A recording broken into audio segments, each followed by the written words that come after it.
आरक्षण पर आज फिर संघ की ओर से बड़ा बयान आया है। भैया जी जोशी ने आरक्षण के मुद्दे पर कहा है कि संपन्न वर्ग को इसकी मांग नहीं करनी चाहिए। जातीय आधार पर ही आरक्षण सही है, जबकि भैया जी ने माना कि योग्य लोगों को आरक्षण मिलना चाहिए। इस पर विचार होना चाहिए। 5 के पंचायत में आज हम बात करेंगे, क्या संपन्न वर्ग को आरक्षण नहीं लेना चाहिए और क्या संघ आरक्षण दिए जाने के खिलाफ है। जी हां, इसी पर चर्चा करने के लिए हमारे साथ खास मेहमान जुड़े हैं, उनसे आपका तारुफ करा देते हैं। सबसे पहले संघ विचारक राकेश सिन्हा जी हमारे साथ जुड़े हुए हैं। अशोक भारती नागडॉ के चेयरमैन हमारे साथ जुड़े हुए हैं। सुलेमान मोहम्मद खान कांग्रेस के स्पोक्स पर्सन हमारे साथ हैं और आरक्षण विरोधी डॉक्टर कौशल कांत मिश्रा हमारे साथ जुड़े हुए हैं और केपी सिंह दहिया जाट लीडर हमारे साथ जुड़े हुए हैं। आप सबका बहुत बहुत स्वागत है। आप लोगों को चर्चा में शामिल करूं उससे पहले देख लेते हैं क्या है 5 की पंचायत का आज का पहला सवाल।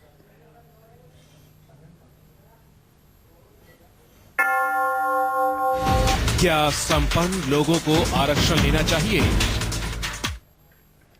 सबसे पहले राकेश सिन्हा जी के पास चलते हैं। राकेश जी, क्या संपन्न लोगों को आरक्षण नहीं लेना चाहिए? जिस तरीके से संघ की तरफ से ये बातें सामने आई हैं, पहले भी आरक्षण पर कई तरह के बयान मोहन भागवत ने भी दिए थे और अब एक बार फिर से भैया जी जोशी कह रहे हैं कि गैर राजनीतिक समिति एक बनाई जानी चाहिए जो कि ये देखे कि किन लोगों को आरक्षण मिल रहा है, किन लोगों को नहीं।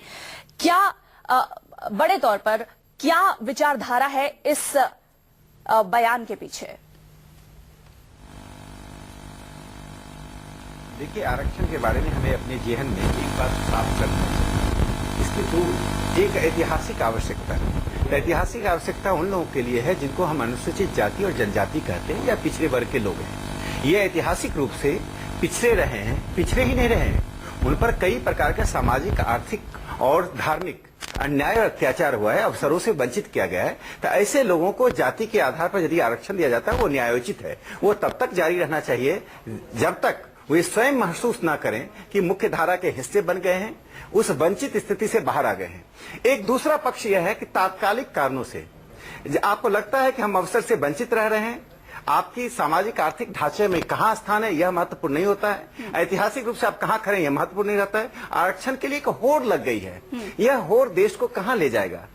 हिंसात्मक होड़ है और एक विमर्श का होड़ है। तो मुझे लगता है एक आधुनिक राज्य में आरक्षण सिर्फ उन लोगों तक सीमित रहना चाहिए जो वंचित हैं, ऐतिहासिक रूप से स्थापित रूप से वंचित रहे हैं। बाकी लोगों को हमें अपने संसाधनों के आधार पर 5 लड्डू हैं, 7 खाने वाले हैं, इसकी जगह हम 9 लड्डू पैदा करें जिससे 7 खाने वालों के बावजूद भी 2 लड्डू बचे। यह पुरुषार्थ है राष्ट्र का और इसी पुरुषार्थ के लिए संघ ने यह कहा है जिन लोगों के पास अवसर है, जो संपन्न लोग हैं, उनको इस होड़ में नहीं पड़ना चाहिए। शायद एक राजनीतिक होड़ भी होती है इसके पीछे।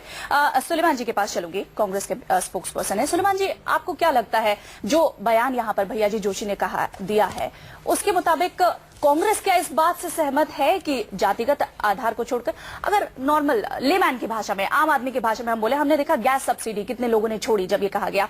कई ऐसे लोग हैं जिन्हें आरक्षण मिला है और अब वो इतने संपन्न हैं कि उन्हीं के जात के और कई ऐसे लोग हैं जो संपन्न नहीं है, जिन्हें आरक्षण की जरूरत है। तो क्या उन्हें आरक्षण छोड़ नहीं देना चाहिए अपने लिए?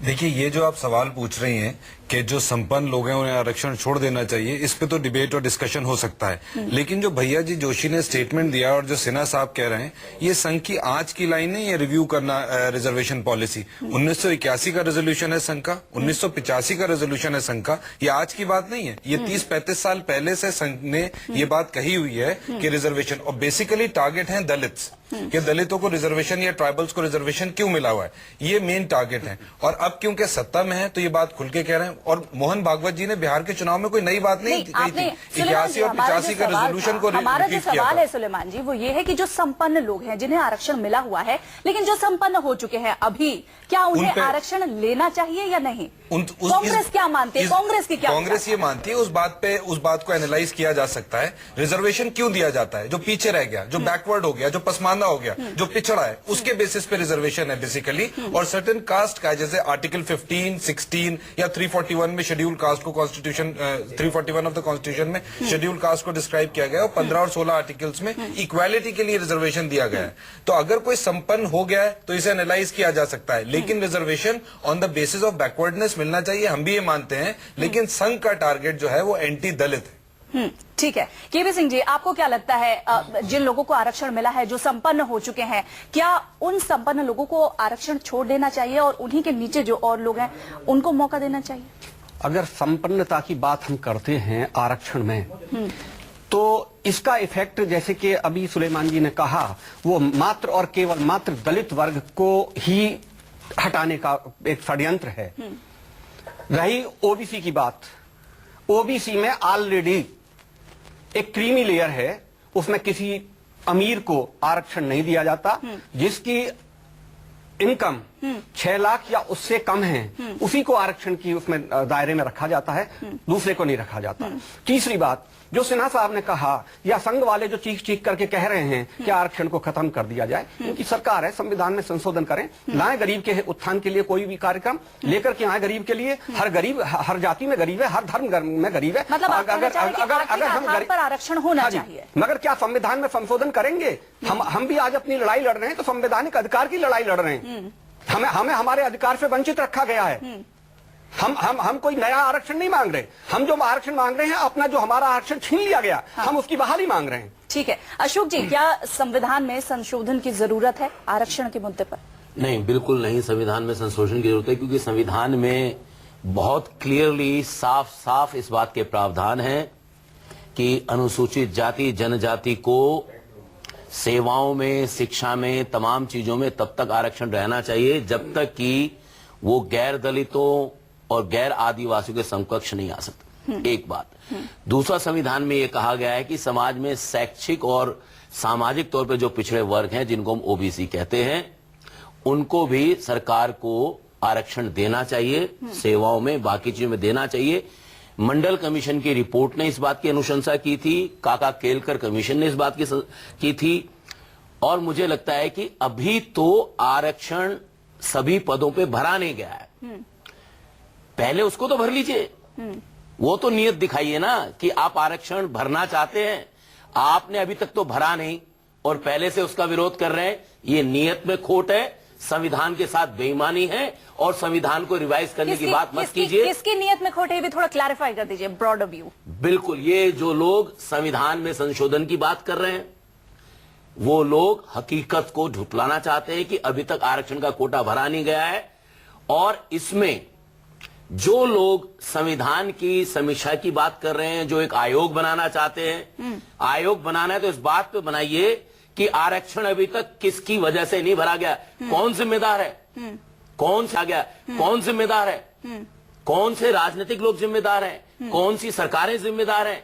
यदि सरकारें आरक्षण को पूरा ना करने के लिए जिम्मेदार हैं, तो इसकी समीक्षा कीजिए। इस बात की समीक्षा मत कीजिए कि आरक्षण अभी पूरा हुआ या नहीं हुआ। ठीक है, डॉक्टर कौशल से इस बात का जवाब लेके, लेकिन इसके पहले राकेश सिन्हा जी से जवाब ले लेते हैं। राकेश जी, जिस तरीके से अशोक जी यहाँ पर कह रहे हैं, आप उनकी बातों से सहमत हैं? मुझे तो लग रहा है अशोक जी मेरी बातों को ही कह रहे हैं। उनके राजनीतिक मंशा क्या है मैं नहीं जानता हूं, लेकिन मैं एक बात कहना चाहता हूं कि आरएसएस क्या चाहता है। आरएसएस का यही कहना है कि आरक्षण का लाभ जिन लोगों को मिलना चाहिए, उन लोगों को अधिकतम त्वरित गति से मिले। आज क्या कारण है कि बड़े एवं छोटे पदों पर भी जिन लोगों को आरक्षण के आधार पर आना चाहिए, वे पदे भरे नहीं जा रहे हैं। जामिया मिलिया से लेकर दिल्ली विश्वविद्यालय तक में आरक्षण के जो पद हैं, वे खाली क्यों हैं? अगर रिव्यू नहीं होगा, रिव्यू का मतलब यह नहीं होता है किसी को समाप्त करना। राकेश जी, थोड़ा सा क्लैरिफिकेशन बिहार में रिव्यू हुआ तो दलित से महादलित बना, आप एक कमेटी बना रही थी, आरएसएस पिछड़ा से अति पिछड़ा बना।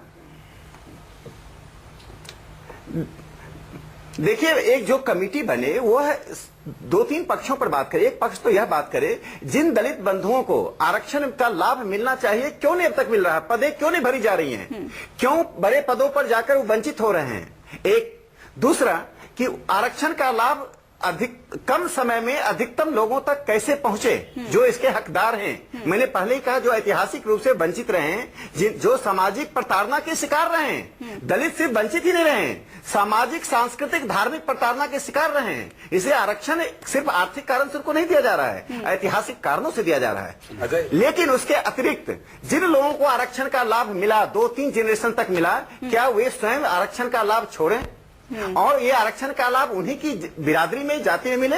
लेकिन इसके कारण बड़े पद खाली न रह जाएं, यह भी देखना पड़ेगा। ऐसा नहीं वो आरक्षण का लाभ छोड़ दें और बड़े पदों पर लोग पहुंच ही नहीं पाए। हाँ। तो जब रिव्यू होता है तो सभी आयामों पर बातें होती हैं। इसका यह जो लोग कह रहे हैं कि आरएसएस एंटी दलित है, कम से कम आरएसएस के रिजोल्यूशन को, आरएसएस की मंशा को पढ़ लें। आरएसएस एक राजनीतिक संगठन नहीं है। आरएसएस पूरी प्रतिबद्धता के साथ, ईमानदारी के साथ एक बात कह रही है जो किसी भी राजनीतिक संगठन में करने की क्षमता नहीं है। जी, एक डॉक्टर कौशल को मैं एक बार ले आती हूँ इस डिस्कशन में। डॉक्टर कौशल, आपको क्या लगता है जो संपन्न लोग हैं उन्हें आरक्षण छोड़ देना चाहिए?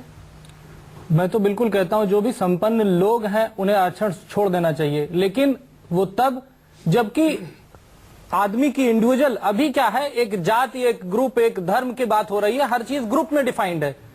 तो हमारा प्रॉब्लम यहीं से चालू हो जाता है। जब हम ग्रुप में जातिगत आरक्षण देना शुरू करते हैं तो उस पर पॉलिटिक्स होती है, और उसके बाद इस तरह से सारी पॉलिटिकल पार्टी के नुमाइंदे यहां आके बैठते हैं और कहते हैं कि जी वो गलत है, वो गलत है। अगर ये आरक्षण का आधार केवल इंडिविजुअल बेस कर दिया जाए कि जो आदमी गरीब है, जो आदमी प्रताड़ित है, जो आदमी शोषित हुआ है, उसको रिजर्वेशन दिया जाए, तो हमें कोई प्रॉब्लम नहीं है। और जो दूसरी बात बार बार कह रहे हैं कि कमीशन बनाना चाहिए नॉन पॉलिटिकल, जब कांग्रेस की गवर्नमेंट थी तो कांग्रेस की गवर्नमेंट ने एक नॉन पॉलिटिकल कमीशन बनाया था जिसको बोलते हैं नॉलेज कमीशन। नॉलेज कमीशन का रिकमेंडेशन यह था कि रिजर्वेशन होना ही नहीं चाहिए, तो उस नॉलेज कमीशन को इन्होंने भंग कर दिया।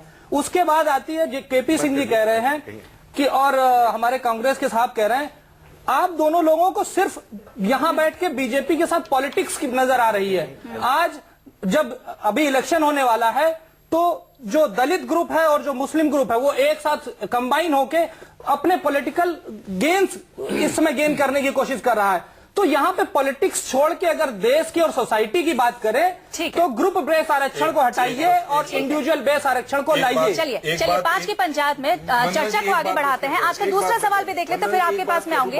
आज का दूसरा सवाल भी हम देख लेते हैं, उसके बाद मैं आपके पास आ रही हूँ। देखते हैं 5 की पंचायत का क्या है। क्या संघ आरक्षण दिए जाने के खिलाफ है? जी सुलेमान जी, अब आप अपनी बात रखिए। आपको क्या लगता है कि संघ आरक्षण के ही खिलाफ है? नहीं, ये बात नहीं है, ये नहीं कह सकता मैं आरक्षण के खिलाफ है, लेकिन हाँ जो दलित्स हैं उनके आरक्षण के खिलाफ है। बार बार ये कहते हैं, आपको याद होगा कि B.R. अम्बेडकर साहब ने कहा था कि संघ की जो विचारधारा है वो एक डिजीज की तरह है। तो एक बात साफ है, बिल्कुल साफ ये बात है कि वो दलित रिजर्वेशन खिलाफ है। अच्छा, अभी राकेश सिन्हा जी कह रहे थे कि हम बैकवर्डनेस के बेसिस पे, जो बैकवर्ड है उनके बेसिस पे रिजर्वेशन मिलना चाहिए। मैं उनसे सवाल पूछूंगा कि सच्चर कमेटी की और मुख्तलिफ रिपोर्टें कहती हैं, हमारे सामने बिल्कुल ये बात साफ जाहिर है राकेश जी इस वक्त हमारे साथ नहीं है, समय की कमी की वजह से मुसलमान बहुत बैकवर्ड है। मैं ये नहीं कहता उन्हें मुस्लिम के बेसिस पे रिजर्वेशन मिलना चाहिए। क्या उन्हें बैकवर्डनेस के बेसिस पे, जो लोग बैकवर्ड हैं जैसे कौशल जी कह रहे हैं, उन्हें रिजर्वेशन मिलना चाहिए या नहीं मिलना चाहिए, ये भी सवाल है। तो जो भी लोग बैकवर्ड हैं उन्हें रिजर्वेशन मिलना चाहिए, लेकिन फिलहाल संविधान के साथ जो संघ खेलना चाहता है, जो ये चाहता है कि एंटी दलित जो उन्होंने व्यू लिया है, ये बिल्कुल गलत है। जिन जातियों में जहां जहां पर भी आरक्षण मिला है उन सब में एक क्रीमी लेयर है। उस क्रीमी लेयर के नीचे जो लोग हैं जिन्हें असल में आरक्षण का फायदा मिलना चाहिए, क्या वहां तक आरक्षण का फायदा पहुंच पा रहा है? जी हाँ, बंदना जी, क्रीमी लेयर केवल ओबीसी वर्ग में है, दलित वर्ग में और शेड्यूल कास्ट और शेड्यूल ट्राइब कास्ट में कोई क्रीमी लेयर नहीं है। इसलिए मगर हम अगर हम इतिहास में जाते हैं कि यह आरक्षण की अवधारणा कहां से आई, ये आरक्षण की अवधारणा कोई हमारे उसकी नहीं थी, ये बल्कि अंग्रेजों की अवधारणा थी। शायद मुझे याद नहीं, 1921 या 1917 में कोई कमीशन आया था। उस कमीशन ने यह कहा था कि भारत जो है एक जाति मूलक समाज है और यहाँ पर कुछ ऐसी जातियां हैं जो दबी कुचली हैं कुछ। तो वो एक उन्होंने एक कमीशन बनाया। उस कमीशन ने 2 शेड्यूल बनाए थे। शेड्यूल जिसे एक वो सारणी बनाई जातियों की। एक वो जातियां थी जो जंगलों में रहती थी, दबी कुचली थी। एक वो जातियां थी जो शहरों में आबादी में रहती थी, दबी कुचली थी। क्या उन दबी कुचली जातियों को, क्या हमारे दलितों को आगे बढ़ने का अधिकार नहीं मिलना चाहिए? उनको अधिकार देने के लिए ये जो है किया गया। जातीय सद्भावना, सामंजस्य स्थापित करने के लिए आरक्षण की अवधारणा की गई थी। उसी तरह से जब मंडल कमीशन बना, और मंडल कमीशन भी संविधान की धारा 341 के तहत शायद बना है ना, 40 हाँ, उसके तहत बनाया गया। उसमें जो है कुछ जातियां थी जिनको ओबीसी में रखा गया कि ये भी पिछड़े हुए हैं, इनको आगे लाने के लिए इनको आरक्षण दिया जाना चाहिए। ठीक है। उसी श्रेणी में हमें रखा गया। मगर हमारे साथ एक जातीय और राजनीतिक वैमनस्य के कारण हमारे साथ दुर्भावनापूर्ण बर्ताव किया गया। आरक्षण दिया भी गया, कहीं नहीं दिया गया। कभी इंक्वायरी कोई कहता है कि भाई इसकी सर्वे कराया जाना चाहिए। सर्वे की भी बात आती है तो पूरी जातियों का इकट्ठा सर्वे कराए ना, सभी का। जब हमारे समतुल्य दूसरी जातियों को आरक्षण है तो हमें आरक्षण क्यों नहीं? ठीक है, अशोक जी के पास समय की थोड़ी सी कमी है यहाँ पर। सिंह साहब, समय की थोड़ी सी कमी है, अशोक जी के पास बात का जवाब और देना चाहूंगा। अभी आप डॉक्टर साहब ने कहा था कि हम जो है बीजेपी के हाथ खेलने की कोशिश कर रहे हैं। हम एक गैर राजनीतिक, हमारी संस्था काम करती है, हम अपने अधिकार की लड़ाई लड़ रहे हैं। हम किसी पार्टी के पीछे खेलने वाले नहीं हैं। हम पार्टियों से द्वंद्व कर रहे हैं। हमारे लिए कांग्रेस और बीजेपी आज की तारीख में एक सांपनाथ है तो दूसरी नागनाथ है। हमारे साथ किसी ने भी न्याय नहीं किया है। ठीक है, अशोक जी के पास चलते हैं। अशोक जी, अब सीधा सीधा आरएसएस के ऊपर ये सवाल है, क्या आरएसएस नहीं चाहती है कि आरक्षण मिले लोगों को? देखिए, आरएसएस की जो वैचारिक पृष्ठभूमि है वो मनुवाद है, और मनुवाद कभी ये नहीं चाहेगा इंसान इंसान में बराबरी हो, हिंदू मुसलमान में बराबरी हो, महिला पुरुष में बराबरी हो। तो उनकी जो वैचारिक पृष्ठभूमि है, उनका जो वैचारिक आधार है, वो मौलिक तौर पर आरक्षण के खिलाफ है। लेकिन ये बात भी सही है, अभी राकेश सिन्हा जी ने कहा कि वो दलितों के आरक्षण के संबंध, हम उनकी बात को, अगर वो बात आरएसएस के से आती है तो हम चाहते हैं कि आरएसएस को साफ साफ कहे। लेकिन आरएसएस के जो प्रवक्ता हैं, जो उसके संचालक हैं, मोहन भागवत जी ने जो बयान दिया, वो तो बार बार ये बात कह रहे हैं कि आरक्षण की समीक्षा होनी चाहिए। अगर वो आरक्षण की समीक्षा की बात कर रहे हैं तो हम ये मानते हैं कि वो दलित, आदिवासी या पिछड़ों के आरक्षण के समर्थन में नहीं। अंत में एक बात कहते हुए मैं ये बताना चाहता हूं कि जो बार बार मुद्दा उठा रहे हैं कि दलित संपन्न वर्ग में, दलितों में संपन्न वर्ग ढूंढ रहे हैं। सरकार ने अभी समीक्षा कराई है, सोशो इकोनॉमिक कास्ट सेंसस कराई है। वो सेंसस ये बता रही है दलितों का 85% लोग 5,000 रुपए से कम कमाते हैं। ये संपन्न लोग हो गए हैं। एक गली का बनिया भी दलितों के अफसरों से ज्यादा पैसा कमाता है। लास्ट कमेंट डॉक्टर कौशल से लेते हैं। लास्ट कमेंट डॉक्टर कौशल से लेते हैं। पहली चीज तो ये कि आप जो कह रहे हैं 85% लोग 5,000 से कम कमाते हैं। हमारा यही मानना है कि मायावती के खानदान के लोग, श्री KR नारायणन जी के खानदान के लोग, मीरा कुमार के खानदान के लोग, जो किसी भी जाति को बिलोंग करते हैं, क्या उनके बच्चों को रिजर्वेशन मिलना चाहिए? भाई साहब, जगजीवन राम जी संपूर्णानंद की मूर्ति का उद्घाटन करने गए थे, तो सारे के सारे ब्राह्मण समाज ने काशी में मूर्ति को धोया। इससे क्या फर्क पड़ता है? फर्क पड़ता है क्योंकि हमारा सार्वजनिक तौर पर अपमान होता है संपन्न होने के बाद। इसलिए आप लेंगे रिजर्वेशन? बिल्कुल चाहिए, इसीलिए हमको आरक्षण चाहिए। नहीं जी, इसमें मनुवाद की बात नहीं है। माफी के साथ यहाँ पर वक्त की थोड़ी सी कमी है। मंदिर जाते हैं, मंदिर में एक मिनट, वक्त की यहाँ पर थोड़ी सी कमी है। अशोक जी, डॉक्टर कौशल, एक मिनट। ये कहता है दलितों को, अशोक जी एक मिनट, चलिए, वक्त की यहाँ पर थोड़ी सी कमी है। 5 की पंचायत में तमाम खास मेहमानों का यहाँ पर मैं शुक्रिया अदा करना चाहूंगी, क्योंकि आरक्षण एक ऐसा मुद्दा है जिस पर बहस इतनी गर्म होती रहती है। 5 की पंचायत में इतना ही।